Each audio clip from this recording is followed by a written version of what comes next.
నమస్తే, welcome to KTV news. Kadapa నగరంలోని ఎన్టీఆర్ కూడలి వద్ద తెలుగుదేశం పార్టీ 44వ ఆవిర్భావ దినోత్సవాన్ని ఘనంగా నిర్వహించారు. పోలిట్ బ్యూరో సభ్యులు రెడ్డప్ప గారి శ్రీనివాస్ రెడ్డి, కడప ఎమ్మెల్యే మాధవిరెడ్డి ఆధ్వర్యంలో తెలుగు తమ్ముళ్లు కేక్ కట్ చేసి సంబరాలు చేసుకున్నారు. ఈ సందర్భంగా వారు మాట్లాడుతూ 1983 మార్చి 29న స్వర్గీయ నందమూరి తారక రామారావు పార్టీని స్థాపించారని గుర్తు చేశారు. ఆంధ్ర రాష్ట్రం అంతా తిరిగి కేవలం 9 నెలల్లోనే పార్టీని అధికారంలోకి తీసుకొచ్చారని తెలిపారు.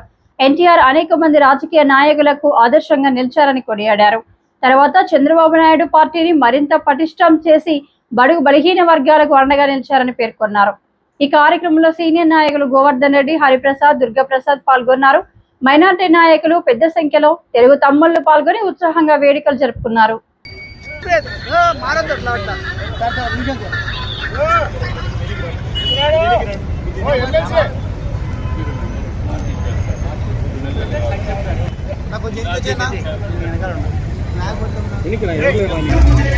మేడం ముందుకు రండి.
తారక రామారావు గారి గుండె చప్పుడు తెలుగుదేశం పార్టీ.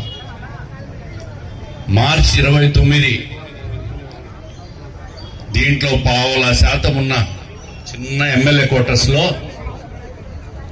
మార్చి 29 ఉదయం 11 గంటలకు 1982లో తెలుగుదేశం పార్టీని ప్రకటించిన గొప్ప మహనీయుడు ఎన్టీ రామారావు గారు. Telugu 1104 FM mode, AUX mode.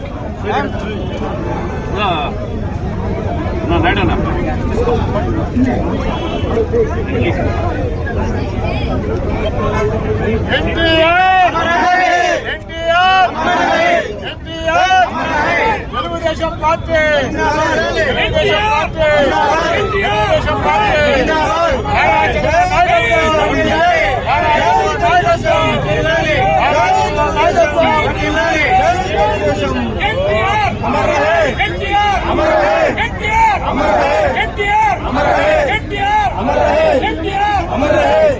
जय తెలుగుదేశం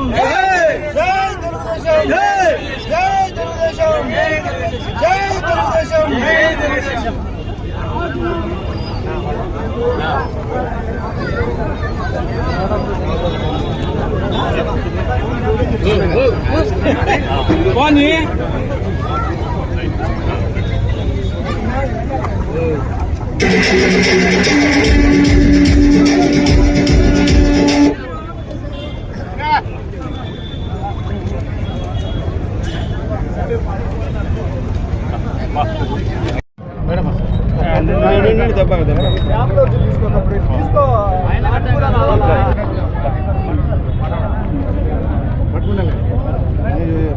అందరికీ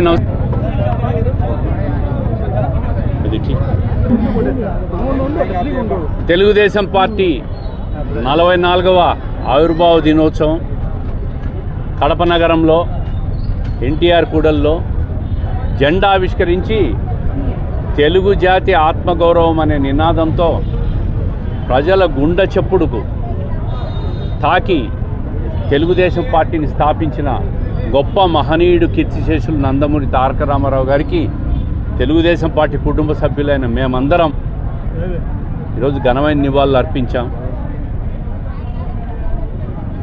82 నుంచి 95 వరకు ఆయన ఈ రాష్ట్రానికి చేసిన సేవలు, కడప రాయలసీమ ప్రాంతానికి ముఖ్యంగా నీటిపారుదల వ్యవస్థ, విద్యుత్ శక్తి వ్యవస్థ, మౌలిక వసతుల కల్పనకు, ఎడారి ప్రాంతమైన రాయలసీమకు దహార్చి తీర్చేదానికి తీసుకొచ్చిన పెద్ద పెద్ద ప్రాజెక్టులన్నింటినీ కూడా స్మరించుకుంటూ మరి 30 సంవత్సరాలుగా తెలుగుదేశం పార్టీకి కార్యకర్తలే తెలుగుదేశం పార్టీ బలం అనే నినాదంతో చంద్రబాబు నాయుడు గారు 31 సంవత్సరాలుగా ఈ పార్టీని నడిపిస్తూ దశానిర్దేశం చేస్తూ ఎన్టీఆర్ ఇచ్చిన స్ఫూర్తితో చంద్రబాబు నాయుడు గారు ఏదైతే ఆయన ఆత్మగౌరవం అన్నాడో, చంద్రబాబు నాయుడు గారు ఆత్మవిశ్వాసం అన్నాడో, ఈరోజు 3వ తరం నేత నారా లోకేష్ గారు ఆత్మస్థైర్యాన్ని ఇచ్చి ప్రతి కార్యకర్తకు, ప్రతి నాయకుడికి ఒక భరోసా ఇచ్చి పార్టీని నడిపిస్తున్న తీరు ఈరోజు రాష్ట్రంలో ఒక 19 నుంచి 24 జరిగిన పరిపాలనలో జరిగిన అక్రమాలు, విచ్ఛిన్న పరిస్థితులు, ఆర్థిక విధ్వంసాన్ని ముందుకు అవన్నీ అధిగమించి ఈరోజు ప్రజలు ఈ రాష్ట్రానికి చంద్రబాబు నాయుడు గారే దిక్కని చెప్పి 164 సీట్లతో కూటమి ప్రభుత్వాన్ని అధికారంలోకి తెచ్చిన తీరు, ఈ 20 సంవత్సరాలుగా తెలుగుదేశం పార్టీ ఆర్థిక ఈ కష్టాల్లో ఉన్నా కూడా సంక్షేమాన్ని అమలు చేయడం, దేశ విదేశాల నుంచి పెట్టుబడిదారులందరినీ ఆకర్షించి ఒక ఫేస్ వాల్యూతో రాష్ట్రానికి పెట్టుబడులు తీసుకొచ్చే విషయం, ఆ పెట్టుబడులు వచ్చే దాని వెనక యువనేత నారా లోకేష్ గారు చేస్తున్న కృషిని మనం అందరం కూడా గుర్తు చేసుకోవాలా. ఈ రాష్ట్రానికి 10-15 సంవత్సరాలు 20 సంవత్సరాలు తెలుగుదేశం పార్టీ అధికారం లేకుంటే ప్రపంచంలోనే నెంబర్ 1 స్టేట్గా ఆర్థికంగా రాష్ట్రం ముందుకు పోతుంది.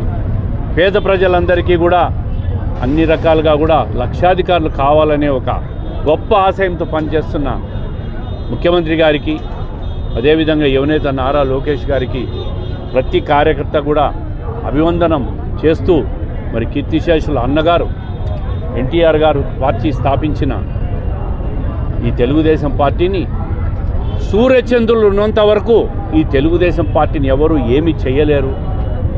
గత ప్రభుత్వం చేసిన ఆర్థిక విధ్వంసం, అవినీతి కార్యక్రమాలు, జగన్మోహన్ రెడ్డి గారి పరిపాలన చూసి ప్రజలు అసహించుకున్న తీరును కూడా ఈరోజు ప్రజలందరూ మరొక్కసారి గుర్తు చేసుకుంటూ మరి అటువంటి విధ్వంసాన్ని మళ్ళీ ఈ రాష్ట్రంలో ఉండకూడదనే భావన ప్రజల్లో ఉంది కాబట్టే తెలుగుదేశం పార్టీని ఆదరిస్తున్నారు, చంద్రబాబు నాయుడు గారిని పరిపాలనను ఆనందిస్తున్నారు, అనుభవిస్తున్నారు, ఆస్వాదిస్తున్నారు అనే విషయాన్ని మేమందరం కూడా మాట్లాడుకున్నాం, ప్రజలకు తెలియజేశాం.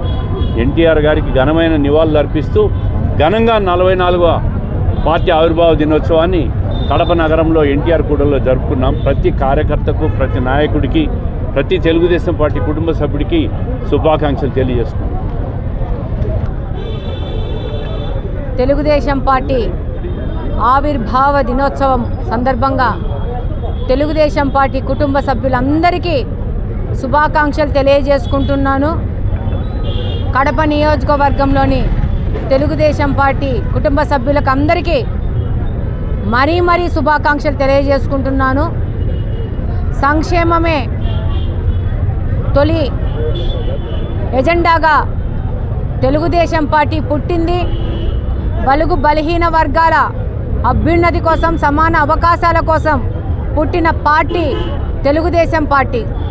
అన్న ఎన్టీఆర్ గారి పుట్టిన తెలుగుదేశం పార్టీ ఈరోజు ఆయన మనవరు నారా లోకేష్ గారి దిశానిర్దేశంలో పార్టీ ముందుకెళ్తా ఉంది. ఆ రోజు ప్రాజెక్టుల నిర్మాణము, పేదల సంక్షేమము, ఆడపడుచులకు అండా, వాళ్ళకు ఆస్తి హక్కు, ఇలాంటి అనేక అంశాల్లో తెలుగువాడి ఆత్మ గౌరవము అనే నినాదంతో తెలుగుదేశం పార్టీ పుడితే ఈరోజు మన ముఖ్యమంత్రి గారు మాన్యశ్రీ నారా చంద్రబాబు నాయుడు గారు అభివృద్ధి, సంక్షేమము రెండింటిని రెండు చేతుల్లో తీసుకొని ఆయన 70 ఏళ్ల వయసులో పరిగెత్తుతూ ఉంటే మన యువ నాయకుడు నారా లోకేష్ గారు స్పీడ్ ఆఫ్ డూయింగ్ అంటూ ఆంధ్రప్రదేశ్ని పారిశ్రామిక రకంగా, ఆర్థికంగా భారతదేశంలోనే మొట్టమొదటి స్థానంలో నిలబెట్టాలనే ఒక లక్ష్యంతో ముందుకెళ్తున్నారు. ఆయనని, మన నాయకులని ఆదర్శంగా తీసుకొని తెలుగుదేశం పార్టీలోని కుటుంబ సభ్యులందరూ వాళ్ళు చూపించిన మార్గంలో, వాళ్ళు చూపించిన దిశానిర్దేశంలో క్రమశిక్షణతో ముందుకు పోవాలని చెప్పి ఈ సందర్భంగా మా యొక్క అన్నదమ్ములకి, అక్క చెల్లెళ్ళకి మనవి చేసుకుంటా ఉన్నాను. రాబో 20 సంవత్సరాలు తెలుగుదేశం పార్టీ కూటమి ప్రభుత్వమే అధికారంలో ఉండే విధంగా ముఖ్యమంత్రి గారు మళ్ళా ఇప్పుడు 4వసారి ముఖ్యమంత్రి అయ్యారు, ఇంకా 2-3 సార్లు ముఖ్యమంత్రి అయ్యే విధంగా మనం పనిచేయాలని కోరుకుంటూ జై తెలుగుదేశం. అందరికీ నమస్కారం. తెలుగుదేశం పార్టీ అన్న ఎన్టీ రామారావు స్థాపించినప్పుడు చాలామంది కాంగ్రెస్ పార్టీలో ఉన్న వాళ్ళందరూ కూడా ఇదేదో సినిమా పార్టీ, ఇది ఎక్కువ రోజు ఉండదు, దీంట్లో ఎందుకు పోతారు అన్నప్పుడు మరి ఎన్టీ రామారావు గారు తెలుగువారి ఆత్మగౌరవం కోసం ఈ పార్టీని పెడతా ఉన్నాను. నాకు నా నందమూరి అభిమానులే నాకు కార్యకర్తలుగా మారి నన్ను అధికారంలోకి తీసుకొస్తారని చెప్తే ఆ రోజు యువకులందరూ కూడా రాజకీయాల్లో ఓనమాలు నేర్పించి చాలామందికి ఎమ్మెల్యేలు కానీ ఎంపీలు కానీ చేసిన ఘనత తెలుగుదేశం పార్టీది. 83లో కానీ, 85లో కానీ, 94లో కానీ, 99లో కానీ తెలుగుదేశం పార్టీ సునామీని సృష్టించి ఈ రాష్ట్రంలో ప్రభుత్వం అధికారం చేజిక్కించుకున్నాం. అలాగే 2014 నుంచి 2019 వరకు కూడా తిరిగి తెలుగుదేశం పార్టీ అధికారంలోకి వచ్చింది. 2019 నుంచి 2024 వరకు ఎన్నో ఆటుపోట్లకు గురై ఆర్థికంగా కానీ, శారీరకంగా కానీ, కుటుంబ వ్యవస్థలో కానీ చాలామంది నష్టపోయి జైల్లోకి పోయి కేసులు పెట్టించుకొని కోర్టు చుట్టూ తిరుగుతున్నటువంటి పరిస్థితుల్లో ఈ పార్టీ ఏమైతుందో అనుకునే అనుమానాలు ఉన్నప్పుడు మరి చంద్రబాబు నాయుడు గారు డబుల్ ఇంజిన్ సర్కార్ మరి పవన్ కళ్యాణ్ మోడీ గారిని కలుపుకొని ఇవాళ సునామీ 164 సీట్లలో మరి తెలుగుదేశం పార్టీ జెండా. తెలుగుదేశం పార్టీ అంటే కార్యకర్తల party, NT Rama Rao party booth స్థాయి నుంచి జిల్లా స్థాయి వరకు, రాష్ట్ర స్థాయి వరకు నాయకత్వం ఉన్నటువంటి పార్టీ. ఎంతోమంది ప్రాంతీయ పార్టీలో పెట్టారు కానీ కనుమరుగైపోయినారు. మనం అధికారంలోకి వస్తారని చెప్పి 2009లో ఒక సైనిక రాజకీయ పార్టీ వస్తే మనం అంతా చూసాం ఏ విధంగా కనుమరుగైపోయిందో. కాబట్టి ఈ దేశంలో కానీ, రాష్ట్రంలో కానీ ఏదైనా చెక్కు చెదరకుండా ఒక ప్రాంతీయ పార్టీ 10 కాలాల పాటు 44 సంవత్సరాల సుదీర్ఘ జీవితంలో ప్రాణం పోసుకుంటూ ముందుకు పోతున్నారంటే అది ఒక తెలుగుదేశం పార్టీ, అన్న ఎన్టీ రామారావు స్థాపించిన పార్టీ, బడుగు బలహీన వర్గాల పార్టీ, కార్యకర్తల పార్టీ, నందమూరి అభిమానుల పార్టీ. కాబట్టి దీనికి బలగమంతా కూడా కార్యకర్తలు అని చెప్పి తెలియజేసుకుంటూ మరి ముందుకు మంచి కార్యక్రమం చేసి తెలుగుదేశం పార్టీ ముందుకు సాగుతుందని చెప్పి తెలియజేస్తా ఉన్నాను.